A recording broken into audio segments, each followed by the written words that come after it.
Kunlarda, yozda, jaziramada hammamiz muzqaymoq yeyishni yaxshi ko'ramiz.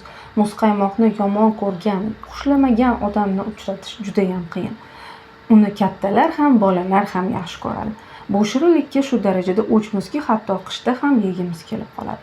Sovuq bo'lsa ham nima bo'pti. Yozda esa deyarli har kun iloji bo'lsa bir nechtadan iste'mol qilamiz. Vaholanki muzqaymoqning odamga foydasi va zarari turlicha baholanadi. Kimdir muzqaymoqni ko'p iste'mol qilishning zarari yo'q deb hisoblaydi, boshqalar esa hamma narsada me'yor bo'lishi kerakligini uqtirishadi. Muzqaymoqni ko'p iste'mol qilish odamga qanchalik salbiy ta'sir qilishini aniq aytish qiyin. Biroq har qanday mahsulotda bo'lgani kabi bunda ham me'yorni unutmagan yaxshi, chunki bir qarashda bezarargina ko'ringan mahsulot ham ancha ko'ngilsizliklarni keltirib chiqarishi hech gap emas. Muzqaymoq tarkibi haqida nimalarni bilasiz? Yog'lilik darajasi bo'yicha muzqaymoq quyidagi turlarga bo'linadi: sutli, plombir, qaymoqli, mevali. Mevali muzqaymoqning o'ziga xos jihati shundaki, unda yog' yo'q. Tarkibidagi qand esa 30% dan oshmaydi. Bunday muzqaymoqlarning asosi meva va reza mevalardan tayyorlangan pyuredir. Qaymoqli muzqaymoqda yog' miqdori 10, qand esa 15% ni tashkil qiladi. Plombir tarkibida 15% yog' bo'ladi. Shuning uchun u muzqaymoqlarning eng yog'lisi hisoblanadi. Sutli muzqaymoqda yog' unchalik ko'p emas, 6%, qand esa 16% ga yaqin. Muzqaymoqning foydasi uning to'yimliligida. Tabiiy yog'lar quvvat manbai hisoblanadi.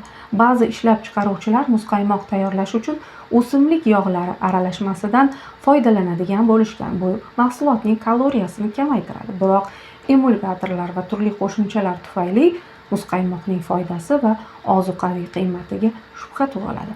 Tabiiy komponentlardan tayyorlangan muzqaymoq vitamin, aminokislotalar, yog' kislotalari, mineral moddalarga boy bo'lishi mumkin.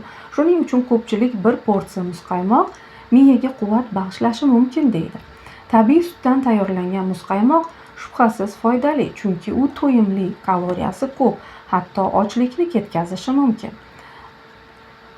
Lor mutaxassislari tez-tez muzqaymoq yeb turishni maslahat berishadi ba'zan, chunki bu immunitetni mustahkamlaydi, tomoqni past haroratga chidamliroq qiladi. Albatta, sog'liqqa zarar qilmaslik uchun muzqaymoqni sekin, katta-katta tishlamasdan yeyish kerak. Va albatta, shamollash alomatlari, tomoq og'rishi alomatlari bo'lmaganda va albatta yana qarshi ko'rsatmalar bo'lmaganda. Xo'sh, muzqaymoqning foyda va zarari haqida nimalarni bilamiz? Muzqaymoqda kaloriya ancha ko'p bo'ladi. 100 grammda 500 kaloriya bo'ladi. Qolaversa, unda qand ham anchagina. Shuning uchun ehtiyot bo'lib iste'mol qilish kerak, ayniqsa qandli diabetga chalingan bemorlar. Tarkibida hayvon yog'i bo'lgan muzqaymoq qonida xolesterin miqdori ko'p odamlarga salbiy ta'sir qilishi mumkin. Ko'pgina vrach-diyetologlar xushbo'y qo'shimchalar solingan muzqaymoqni, masalan, qulupnay va limonli muzqaymoqni iste'mol qilmaslikni maslahat berishadi, chunki bularni tayyorlashda turli sun'iy qo'shimchalardan foydalanishadi. Ular esa foydali emas. Mevali muzqaymoq esa foydali bo'lishi mumkin. Muzqaymoqni haddan tashqari ko'p yeyish bosh og'rig'ini keltirib chiqarishi mumkin. Qanchalik g'alati tuyulmasin, bu zarar ko'p kuzatuvlar asosida tasdiqlangan. Yer aholisining 3dan 1 qismi shu shirinlik tufayli bosh og'rig'idan aziyat chekar ekan.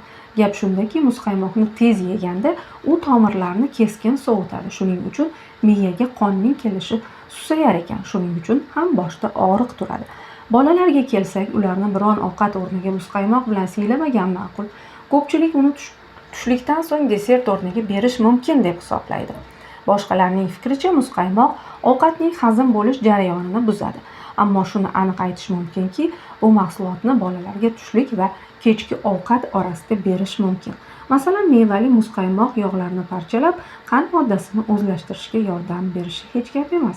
Ba'zilar muzqaymoqni olib ko'chada yeb ketadi, biroq bunda muzqaymoq bilan birga ichimizga chang va g'ubor ham kiradi. Shuning uchun uni o'tirib, xotirjam yegan ma'qul.